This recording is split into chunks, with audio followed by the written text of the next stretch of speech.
Tu vois, tu peux mettre ça de l'autre côté, s'il te plaît. Oui, bien sûr. Voilà, comme ça, on aura...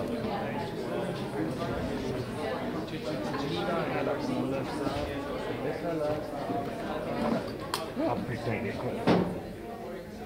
Ah.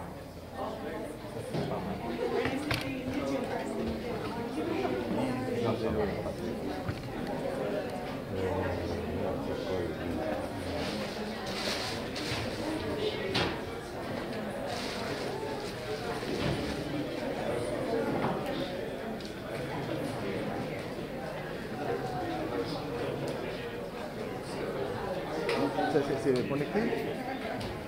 J'espère. Non, ça va mettre là. Pour l'instant, c'est pas ça que je vois. Là, oui. Ok. Oui, je suis connecté. Donc oui.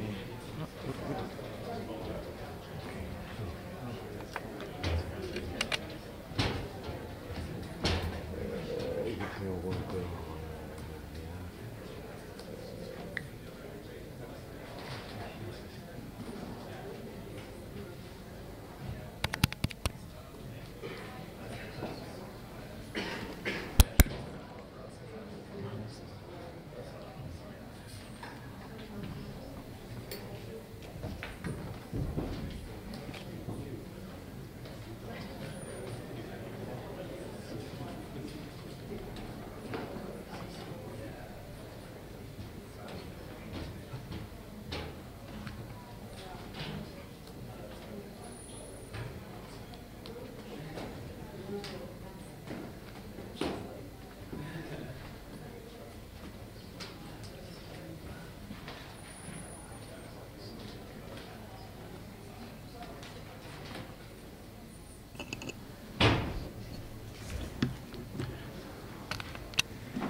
Good morning. My name is Bahidin Hassan. I am the director of the Cairo Institute for Human Rights Studies. I am pleased to welcome all of you on the panel which is sponsored by the Cairo Institute for Human Rights Studies and is held with the collaboration of three human rights organizations. Two of them are International Human Rights Watch and Frontline Defenders, and the second, the Committee for Justice. Before we start, some participants asked not to have photos for themselves without prior approval of any one. So please, who would like to take photo, please ask permission of everyone you would like to make it. As you are aware, the title of this panel, it is the price of silence in Egypt.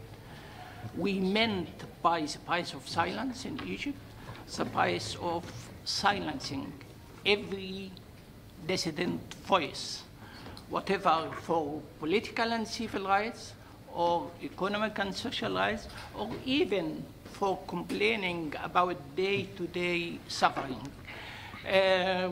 The speakers in this session would address such a topic from different perspectives.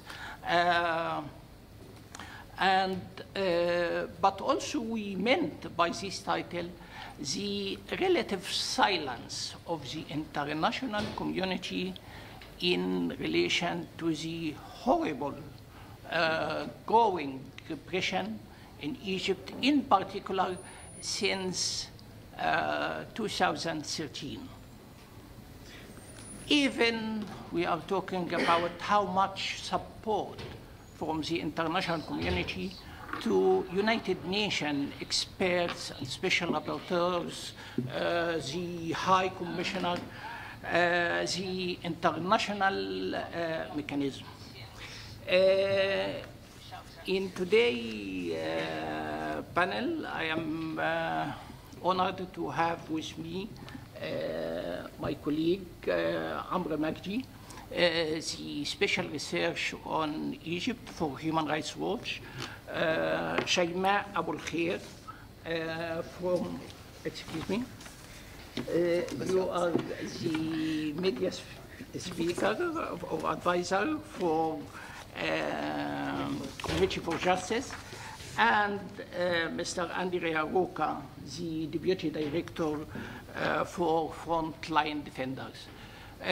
We would start from Amr Magdi and then go to Andrea and Shaima. Shaima would speak in Arabic. There would be simultaneous translation from Arabic to English. So for English, channel 2, for Arabic, channel 7. I would be speaking as well and address a complementary topic to the 3 topics which would be addressed. Every speaker would have 8 to 10 minutes. Please, go ahead. Thank you, Mr. Bahey, and thank you for attending this session. My name is Amr Magdi, and Microphone, please. Yes. Thank you. If you can cut yours. Oh, okay. Shukran jazeela. Yep. Do you hear me now? My name is Amr Magdi, and I'm the researcher on Middle East and North Africa countries in Human Rights Watch. And thank you for attending this session. I will try to limit my speech to 8 minutes, as Mr. Bahey said, and usually because of the nature of my work as a researcher, I try to, in my daily work, we try to document the very small minutes and details of any conclusions we come about when it comes to documenting the continuous violations in Egypt. But here, instead of bothering you with so many minute details that you can find in our reports and documents online on our website, I will rather try to actually focus on the mentality behind the relentless oppression on human rights defenders in Egypt, and how it's actually been planned on senior levels in the Egyptian government. Under President Abdel Fattah al-Sisi, the Egyptian government has been relentlessly clamping down on public sphere and human rights organizations.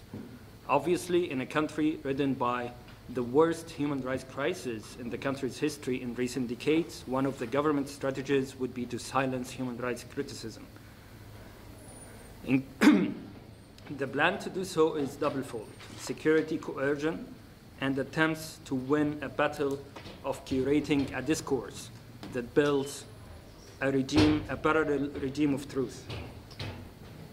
While the former 30-year-long Mubarak's authoritarianism never cheered rights groups, its crackdown seems now a paradise compared to Sisi's aggressive security policies that seem to be aiming at uprooting rights organizations.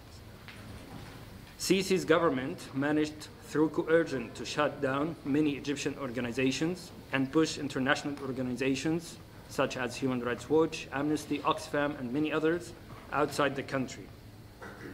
But this harsh oppression doesn't seem working out in silencing rights criticism. Naked oppression might actually be exposing itself by the virtue of its harshness. Also, where power is, there is resistance, just like Michel Foucault says. Brave activists on the ground remain able to challenge the oppression, and critical reports by UN agencies and other international organizations like Human Rights Watch, Amnesty, and others keep coming and echo widely. Therefore, another vital strategy to silence criticism in Egypt is to win the battle over discourse, i.e., to make a discourse function as the truth. Indeed, the ability to shape a certain discourse is so defining in political conflicts. A discourse that becomes so pervasive in a society may allow the government to use less coercion to achieve its goals, and could also weaken resistance to such coercion, as it constrains the society's political imagination and the scope of action. This is what Egypt's President Abdel Fattah Sisi seems aware of and has been doing on several occasions, including, for example, during the February EU-Arab Summit in Sharm el-Sheikh just a few days ago, and in the Cairo news conference with his French counterpart Emmanuel Macron in January. Speaking with ever-growing boldness and with great sense of security over the weak or absent stances by international allies of Egypt, Sisi in several speeches gave us detailed guide to the anatomy of the discourse he's trying to shape. Start with diverting criticism, with talking usually about his favorite subject, social rights. Sisi is a master of this tactic. In the rare occasions when he's faced by direct questions about the thousands of political detainees and journalists that his government holds, and the mass censorship of media and closure of public sphere, he would immediately jump to talk about socio-economic rights, making them appear contradictory instead of being inseparable. Sisi's statements, like those of many dictators, including his predecessor Mubarak, frequently indicate that the problem is the population growth, not the poor governance. Egyptians are now 100 million, he will throw in your face. 1 million Egyptians are born each year and need education and health care. Sisi will answer when you ask about a jailed journalist, and he will never explain how jailing journalists or human rights defenders or arresting peaceful protesters is the way to achieve those economic rights he claims to be aspiring to. Second, terrorism, terrorism, terrorism. Sisi doesn't miss an opportunity to speak about terrorism and to portray the mass oppression in Egypt as a mere law enforcement campaign. Without violent attacks, his security agencies would have arrested no one. In doing so, he tries to evade questions about jailing journalists and peaceful activists, though he actually admitted one time in May 2015 that he said, "I know there are innocent people in jail." Under pressure, Sisi himself has pardoned over 1,000 prisoners, most of whom were peaceful protesters, though thousands remain in jail. But then he blatantly claims, when questioned, that his government only pursues terrorists and holds no political prisoners. Third, Egypt is not Europe. He lectures his critics about the need to consider Egypt's special circumstances. See us with Egyptian eyes, not with European eyes, he said in January in the meeting with Macron. We have our humanity and you have your humanity, he said, emphasizing more boldly such flawed doctrine in February meetings with European leaders. These statements tell us that Sisi seems to share racist ideas that define Arabs as barbaric societies that cannot simply be ruled by democracy, and at the same time he wants to portray all criticism as if it's coming from outside, not from brave Egyptian men and women raising their voices despite ever-growing crackdown. Sisi feels more confident using this rhetoric since the common interests of the autocratic Arab leaders and the populist leaders in Europe and the US have never been seen so closely matched. And in doing so, he portrays core values of human rights as Western invention that belongs only to those who invented it, and not something that thousands of Egyptians have been sacrificing their lives and freedoms to advance. This is a very significant part of the authoritarian regime of parallel truth that he's trying to build. Fourth, criticism, not violations, hurts Egypt's image. That he said this in his meeting with President Macron, and to respect time limits here, I jump to the fifth and beyond. Decisively misinformed. Misinformation should be extensively used, and it is a thread that connects the whole net. Sisi is an authoritarian leader who doesn't shy off from making statements stuffed with falsehood and misinformation. The police never used French or any other imported vehicles against peaceful protesters. Even if the hundreds of protesters saw these death-ridden vehicles crushing them, and even if these events were video recorded as documented by Amnesty and the International Federation for Human Rights. His security forces never used violence or weapons against protesters, despite government-sponsored fact-finding reports saying otherwise. All religious minorities, even non-believers, are living in peace in Egypt, even if reports show that non-stop discrimination against Christians, Shia Muslims, and others, and the list of misinformation goes on. Coupled with extremely tight security grip, as Sisi tries to shape such a discourse to refute and silence criticism, but his plan simply won't work. Thank you. Thank you, Omar. So go for you, Adi. Thank you, Chair, and let me say good morning, everyone. First of all, that I'm honored to be sitting with such a distinguished panel today. I would like to share some findings from a report that we have published just a few weeks ago in Frontline Defenders, Striking Back, Egypt's Attack on Labor Rights Defenders. You will see copies just at the table there near the door. And one of the motivation, so I'll focus, I suppose, on the specific group within civil society and human rights defenders, the specific group of those that work on labor rights issues. And one of the motivation for doing so is the violent oppression the labor rights defenders have seen against themselves amidst increasing rates of poverty.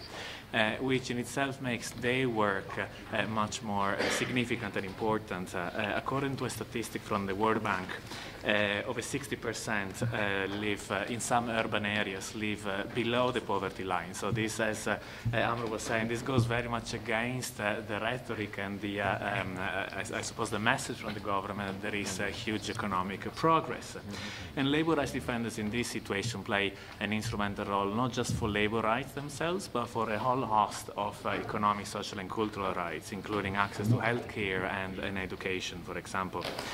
To give an idea, I suppose, of how this topic it becomes so sensitive, being Italian myself, I cannot but name the case of Giulio Regeni that was killed in 2016, and evidence emerged very clearly that he was tortured and killed after being held by security services. And he was, in fact, researching for his PhD the labor rights movement, in particular among street vendors or street sellers. And the fact that a foreign academic could be killed in such a way really gives very clearly the idea of how dangerous and sensitive this issue is. And we feel there has not been enough awareness and enough discussion internationally about this particular group of defenders. And things are compounded also for them by somehow a disconnect from other sectors of civil society and the human rights movement. And many of the people that we talked with that have been campaigning on labor rights issues in Egypt for decades, since the 60s, were telling us that they have never, ever in their lifetime experienced the level of repression that they are experiencing now. And this is due to not just the general repressive attitude of the government against any form of dissent and criticism, but also is compounded by the increasing militarization of the economy. And by this we mean the increasing role that the military has as an economic actor. I think in Egypt the military has always been an influential economic actor, but in the last 5 years there has been a huge increase in investment and acquisitions in a host of economic sectors, from transportation to hospitals and healthcare, to hospitality, through hotels and resorts, textile manufacturing, grain mills, fish farms, cement factories, real estate, you name it, any sector of the company, of the economy, there are interests of the military in there. And it is difficult to put a figure in this. Some sources estimate to 3 points of GDPs. Others say that there is at least an indirect influence up to over half of the economy, but there is certainly no disputing that in the last 5 years there has been huge investment and a growth of the role of the military in the economy. And any labor organizing in sectors which are owned, businesses that are controlled or owned by the military, entails a very high risk of retaliation by the military, including military prosecution. Human rights defenders working on these issues have been, for example, assaulted for trying to attend trade union meetings. They have been punished for their activities by being relocated in factories very far away, hours away from their home. They have been dismissed from work. And of course, sometimes, or very often actually, these activists are themselves workers, and if it is in factory settings, it's often low-wage workers. So we assist at what we are calling a weaponization of poverty against activism. And of course, mass firings as well against protesters. Amr again mentioned about 1,000. An observatory that tracked these numbers have an estimate of approximately 2,500 workers that have been dismissed only in a 12-month period for exercising the right to protest within a work setting. And this statistic is from 2017. And I'll focus, since I think I've already used a few minutes of my time, about one of the main case studies in this report. 2 minutes, yeah, which is the Alexandra shipyard. And we focus on that because, in a way, it's emblematic of all these trends that I've just described. Now, in 2016, there was a sit-in to call for safety equipment and for respect of minimum wage standards, and the military management of the company answered with a lockout, and over 2,000 workers were left outside, and today, still about 500 have not had their job back, and 26 workers, or former workers by now, have been prosecuted before military courts, and the verdict against them remain pending. Now, just to mention perhaps the last point, since 2 minutes go very fast, which is, this is I suppose, the practical situation, but of course the legal framework exacerbates all this. And in particular, of particular relevance for labor rights defenders is, of course, regulation about trade unions and the right to strike, and in particular the law 213 of 2017, which had criminalized striking in strategic sector, and also the establishment of any independent trade union with along political lines. And of course, what is political? Use of such a vague term, which can basically mean any form of criticism against government policies. Thank you. Thank you. Shayma. Thank you, Sir. Thank you, Andrea and Amr as well. So I think the main, I will speak in English, so if you want to switch or something. I think all the public notes coming or speech from the Egyptian regime and the Egyptian government led by the Sisi is talking about how much Egypt is facing a security threats, which is true, and I think everyone is agree with this. But the point here that we want to focus on in my note is how Egypt was using the counter-terrorism laws that they made to face this kind of threats, to silence civil society organization and human rights defenders and political activists, and how it has been used actually to make a huge crackdown on civil society organizations. According to our documentation in Committee for Justice, actually we noticed that most of the alert and the statement came out of the bodies of the UN. All of it is complaining against that Egypt is not complementing with its obligation with the UN. And Egypt is #1 is in the Middle East that is received alert and a statement that highlighting the violence that in Egypt against human rights defenders and political activists. In Egypt, to face this kind of threats, they established a special court, is the terrorist court, which, as we know, it's according to the emergency laws that was putting in force in the past a few years, and it is renewing every time it's ended. And this law actually have been used mainly against the journalists and the human rights defenders, especially like Shadi al-Ghazali Harb, Huda Abdel Menem Abdel Futuh, Muhammad al-Assas, Shadi Abu Zaid, and Muhammad Ramadan, who recently was tried by who's a human rights defender, and actually he was tried according to this counterterrorism law. So some of this prosecution was affiliated with mainly some opposition parties like Executive April and the Ultras, or the fans of footballs, and some of them with human rights defenders and journalists. I want to highlight here that in 2018, the head of the newly established UN Office for Counterterrorism under Secretary General Mr. Falcon visited Egypt, and during this visit, the role was to include how Egypt can establish a human rights and rule of law during their fight against terrorism, as he said. But unfortunately, until now, we have not heard anything publicly about this. That is clear.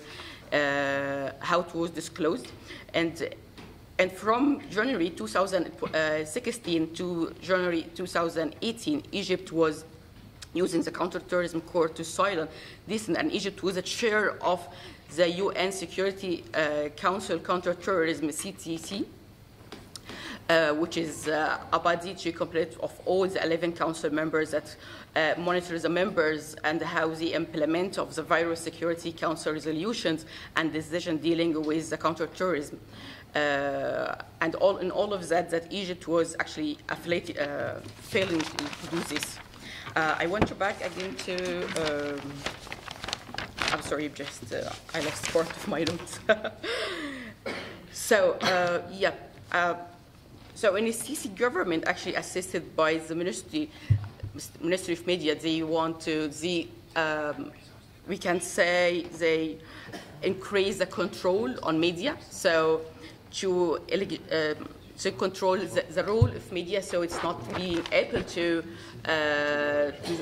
publish information or news about how Egypt is using the counterterrorism law, especially in areas like Sinai, where we don't know anything about what's going on the ground there, and we have documented a lot of violence and the evacuation for citizens from home and houses using the counterterrorism law against them without giving any explanation of how this was being used. So the increasing of this legislation against human rights, using the security court, using the terrorist court that established especially to trial for terrorists, but it has been used against the human rights defenders in several cases that we mentioned, and we will be more happy to share more cases in our answers. Thank you.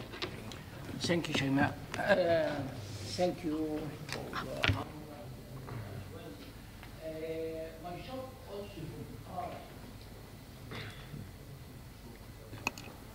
Okay. Thank you, Amr, Andrea, and Shaima as well.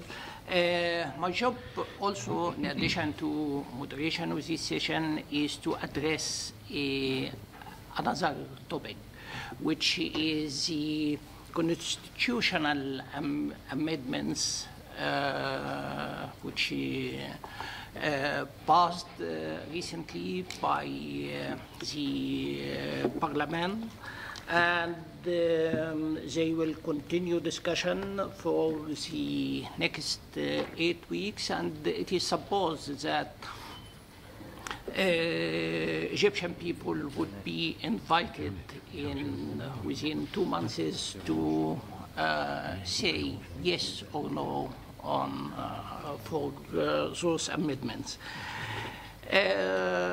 In this regard, this is a huge development for the future of Egypt.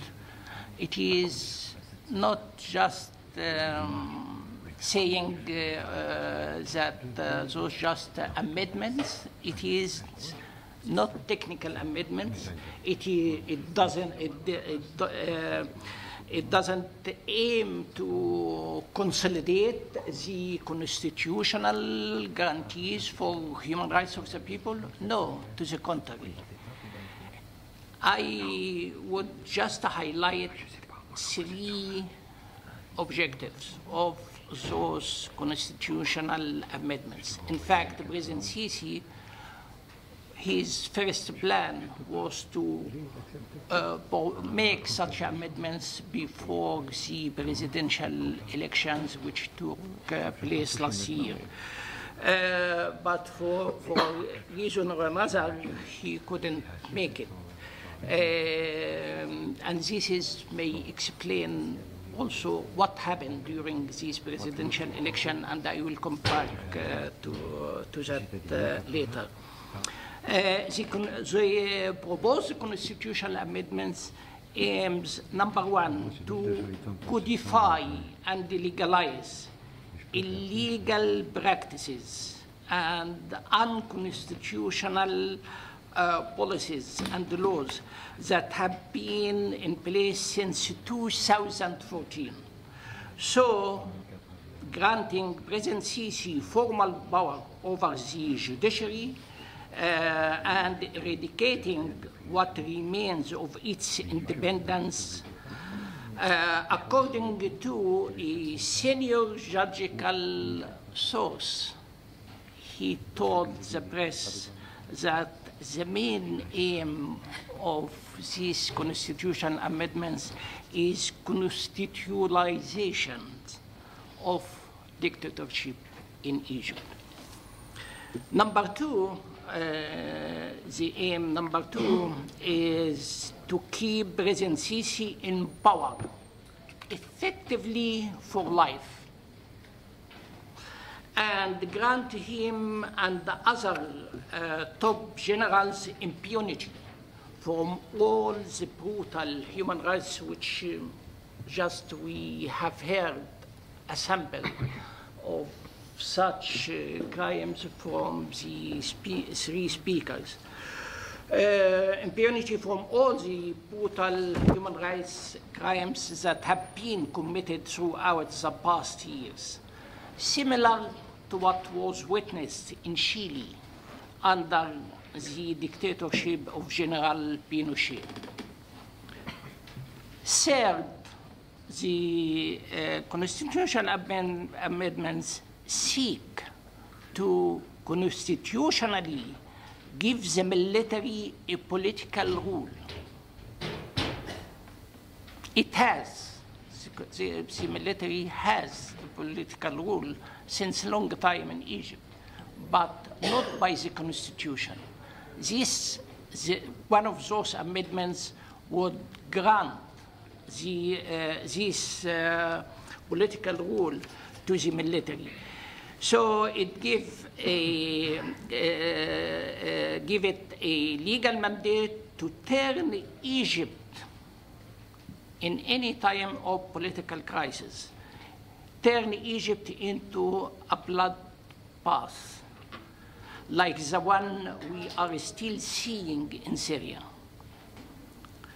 If Egyptians rise up against Sisi and call for their freedoms and rights. I refer to the presidential elections. In addition to what my colleagues mentioned about the crackdown against human rights defenders, whatever, for political and civil rights or economic and social rights, against journalists, academicians, but also the candidates for presidency in the election of 2018. Two of them are in jail. And by the way, they are from military background, and they were not allowed to run. The third is still in house arrest since the election. And he was a former prime minister and a chief of the Air Force in Egypt. Other candidates in these presidential elections had to withdraw because there was any space for a minimum fair and free elections. At the end of the day, President Sisi had to choose one of his well-known fans to run against him. Otherwise, it would be a referendum against himself alone. Thank you very much. The floor now for you. Please, your name and your affiliation. And any comment not beyond the 3 minutes in order to have more involvement from the room. Thank you. Great. Thank you very much, Kevin Whalen with Amnesty International. Would you please? Kevin Whalen with Amnesty International. I wanted to thank all of the panelists for their intervention and for drawing attention to the troubling situation in Egypt. I also wanted to thank especially Cairo Institute for organizing this panel. Amnesty International is a co-sponsor of this event and proud to do so. I just wanted to make a couple brief comments first about the issue of reprisals in Egypt. So punishment for those that cooperate with the UN system or UN officials. I think it's a matter of particular concern for us, given that we're here in Geneva at the Human Rights Council and with Egypt as a member of the Human Rights Council. So first I wanted to just flag the reprisals that my Amnesty colleagues have documented in relation to the recent visit of the Special Rapporteur on Housing to Egypt. In Manshiat Nasser, which is an area in western Cairo known for unsafe housing conditions and where authorities have been carrying out forced evictions, residents and lawyers operating in the area confirmed that police officers arrested one man that the Special Rapporteur had met with several days earlier. The police held him incommunicado for 2 days before releasing him. In addition, on the 22nd of October, the authorities demolished several houses in the neighborhood, including that of at least one person that the Special Rapporteur met with. These demolitions were also confirmed by the Egyptian media, which published photos of the demolitions and the number of the removal order, which dated back to 2016. And I think an important point to draw out on this, in addition to the outrageous nature of the reprisals, is that it relates to economic, social, and cultural rights. And this is something that colleagues on the panel have addressed. There has been some discourse by the authorities that they are more focused on and open to discussions of economic, social, and cultural rights as opposed to civil and political rights. But these reprisals show that there's an intolerance even in the areas of economic, social rights. The intolerance is not just for those criticizing the political system. It's for those who are raising concerns about general issues of public service or other matters. Second, I did want to mention a long-standing case which shows that the reprisals that we see from Egypt aren't just happening, haven't just begun in recent months, but have been going on for years. This is a previous incident that dates back to September 2017, where Egyptian authorities arrested human rights lawyer Ibrahim Metwali and co-founder of the Families of the Disappeared group in Egypt while he was on his way to Geneva to meet with the Working Group on Enforced or Involuntary Disappearance, and he remains in pretrial detention since then over unfounded charges. And just to step back for a moment, and this has been mentioned by other panelists, 8 years after the start of Egypt's revolution, the Egyptian people are facing an unprecedented attack on freedom of expression. It's more dangerous than ever for peaceful critics. And in that regard, I wanted to draw attention to a recent investigation by Amnesty International's technology team, revealing that dozens of Egyptian human rights defenders have been targeted by phishing attacks since the beginning of this year, putting them in grave danger amid the government's intensifying crackdown on dissent. And these digital attacks to be part of a sustained campaign to intimidate and silence critics of the Egyptian government. And I would urge all Egyptian human rights defenders that are listening, if you see suspicious activity on your accounts, please feel free to contact the Amnesty International tech team, and you can do that through me or other sources. And last, I just wanted to emphasize that it's important to keep up the important work and attention on the situation in Egypt, and to bring back something that Amr had said, to not allow the authorities to define the discourse about what is happening right now. Thank you very much. Mike.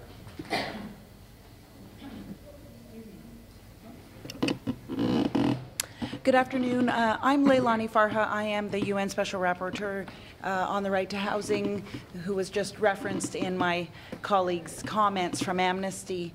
And thank you for drawing attention to the reprisal issue. It means I don't have to use my 3 minutes in that regard.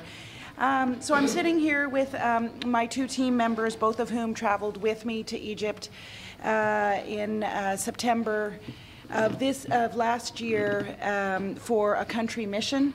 I was the first special procedures mandate holder to visit the country in approximately 9 years. And basically, to cut to the chase, I experienced very much what the various panelists spoke about in a variety of different ways. In particular, people with whom I expected to have conversations, people with whom I did have conversations, were met with threats and intimidation by authorities or alleged agents of authorities. Intimidation, threats, you heard sort of quasi-imprisonment. People with whom I met on the ground had their homes demolished both while I was there and after I left. Obviously, all of that is in contravention of international human rights law and codes of conduct during official visits. I have been very forthright about documenting this and talking about it publicly, obviously because I take it as a very serious and grave human rights matter, and it sits very heavy with me as an individual and a human rights defender myself. I was met, as I started making my concerns very public, well, not even public, as I was making the concerns known to authorities on the ground, and then when I made them public, I was met with what Mr. Magdi called misinformation, or you know, a parallel narrative of absolute and complete denial that anyone had in any way been harmed or approached as a result of my visit, despite the fact that I obviously had concrete evidence to the contrary. Whilst I was on mission there, I did not have freedom of movement. It's documented in my report, and you can just read my report to get those details. I did not have, I was not able to secure the anonymity of the people with whom I met because I was followed by security forces that were assigned to me by the state authorities, and I really couldn't move without them. I tried for the first 2 days of my mission to not be escorted by any state imposed authorities. And sorry, did you just take a picture of me? Yes, sorry, you need to ask. That was stated at the beginning of the session. Thanks, if you don't mind deleting it. So the first 2 days of my mission, I tried to not have authorities and security personnel with me. And then I was really unable to conduct my mission. I tried to meet with some people in a community that were being evicted, were threatened with eviction, and we were stopped and detained on the side of a road for several hours, and the people with whom I met there, as well as my own and my team's identity cards were taken and you know, photographed or whatever, and later the people with whom I met were subject to some physical violence, which they believed was the result of having met with me like the next day. So all of that, of course, is contrary to the code of conduct and what's required for a visit of the nature that I was trying to conduct. When I'll wrap up here and I have a question. When I started to be vocal about this, once I left the country, I issued a communication to the government of Egypt alleging reprisal against a variety of people. I also issued a press release in conjunction with the Special Rapporteur on Human Rights Defenders.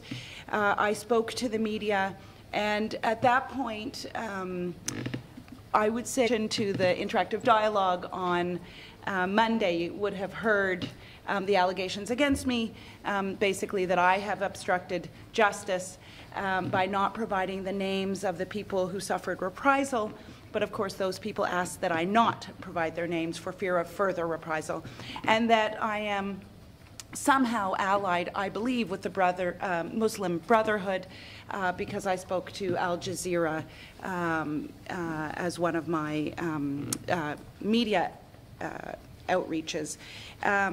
Those allegations were actually, one of those allegations was actually made against me in the Parliament of Egypt itself by the president of the parliament just after I spoke to Al Jazeera. So that was my experience. There now, of course, is this larger issue of whether other rapporteurs will go to Egypt and under what conditions. Obviously, I am an independent expert and they are all independent experts, so it will be up to each independent expert to determine whether they want to go on such a visit. My concern, of course, is that another rapporteur would go and play ball in a way that I didn't play ball, and then it will the system, the human rights special mandates procedure system, will lose some of its integrity. So I have concerns. My question is, what should to the panelists and others in the room, what should the international community be doing about this that they're not doing? My experience was that the actual substance of my mission has taken second fiddle to these other issues, which is really unfortunate because there's some real serious housing issues and right to housing issues in the country that need to be addressed. But I'm interested to hear from you what you think the international community can be doing, should be doing. And of course, I will take very seriously any recommendations and do my part in moving forward anything that seems reasonable to me. Thank you, and I'm sorry I took so long.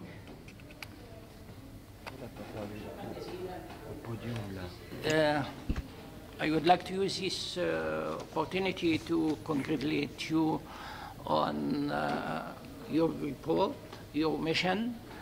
It was very helpful to help Egyptian people to disclose what is happening with them, the level of daily repression, which even target people who go to meet United Nations experts coming upon or visiting the country upon a formal invitation from the government of President Sisi. So you can imagine what happened every day with average Egyptian, and in particular with defenders who are advocating the rights of Egyptian people. The floor for you, but because we are running, please not more than 2 minutes. We have additional intervention here, and we have to close with concluding remarks from the speaker, including answering your question. Please, not more than 2 minutes. شكرا جزيلا. كمال العيفي، الأكاديمية الدولية للحقوق والتنمية. شخصيا لدي في حوزتي أكثر من 500 ملف لانتهاك جسيم في مصر، ليس انتهاكا عاديا. شخصيا لدي أكثر من 500 ملف انتهاك جسيم، بما فيها قتل خارج إطار القانون، بما فيها تعذيب، بما فيها سحل، بما فيها تغييب، بما فيها اختفاء قسري، بما فيها اختفاء قسري لمدة شهر ثم ظهور الإنسان مبتور اليد والرجل. فيعني الكلام عن حقوق الإنسان في مصر يبدو لي شيئا غريبا. وصلت لدرجة في لقاء مع أحد المقررين الخواص، وأنا أنتهز فرصة وجود مقررة خاصة، بعد أكثر من نصف ساعة من الاستماع يقول نحن نعلم أكثر من ذلك، ولكن لا نستطيع أن نفعل أكثر مما فعلنا.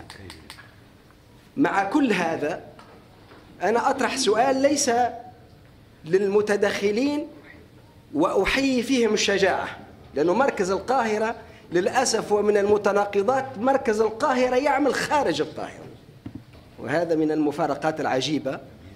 السؤال هو للمجتمع الدولي، السؤال هو للمنظمة الدولية، السؤال هو للمنظمة الدولية: إلى متى ستبقى المنظمة الدولية عاجزة أمام انتهاكات للإنسان صارخة في مصر وغير مصر؟ شكرا.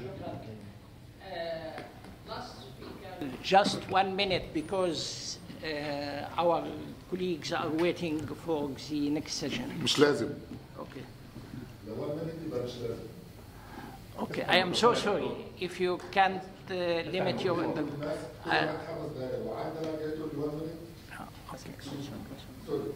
okay, thank you.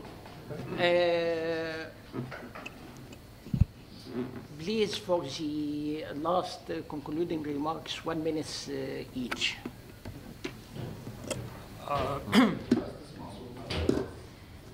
Not much more left to say. Just to address the Special Rapporteur's question about what the international community should be doing, I think international community is a very wide term. When it comes to the UN agencies, I think there are more room for them to play in documenting and human rights violations in Egypt and pressing the government to respect rights. And when it comes to Egypt, Western allies, I think we are seeing extreme silence and very weak stances against human rights violations in Egypt, which if would occur in Iran or Venezuela, we would have seen much more stronger stances, and we are pushing for these. Thank you. Shayma? Very quickly, I think what is international community, and especially when you are here in the UN, we would like to stress that this year is UPR for Egypt will be reviewed, and we just want to encourage everyone to contribute to this and to put his notes. So we have several reports we will apply. We applied already. It's like 5 reports. One of them is on the counterterrorism law. So we encourage you to do this, and we also encourage each mission for the special rapporteur to keep asking and requesting about visiting Egypt, and anytime it's refused, they say it refused, and they should also carry out the support and as much as possible protection to their people in the ground who are helping them and with information. Thank you. Well, we are the Council. Egypt is a member of the Council, and to me, simply the action that we have heard about the visit of the rapporteur are incompatible with membership of the Council. And it is time that action is taken against states that do not collaborate with the procedures of the Council and question the membership of Egypt. There is a procedure for that. It has never been used. It is time that it was used. I will add just another more point. We focus on the EU because of the case study in the report. The EU suspended aid to funding to Egypt under its neighborhood policy during the coup. Now they are considering disbursing again funding. I mean, this is another, we need to use the pressure when it works, and economic pressure does work, so this funding should not be reinstated. Okay, thank you. Just one sentence in replying to your question. Microphone. Yeah, President Sisi is saying our humanity, of course the government, I can't take it as representing Egyptian people. He's saying our humanity is different from your humanity, the universal humanity. I guess the international community should make the right decision based on that. A state is keeping saying for a long time by its president that we don't share with the other world, the rest of the world, the same universal principles and values. How come a state like this to have a seat to make its judgment on the rights or suffering of other states and the people? Thank you very much for your question, and thank you for all of you for staying with us until the maybe 1 minute more. Sorry for that, and sorry for the participants who couldn't make the floor.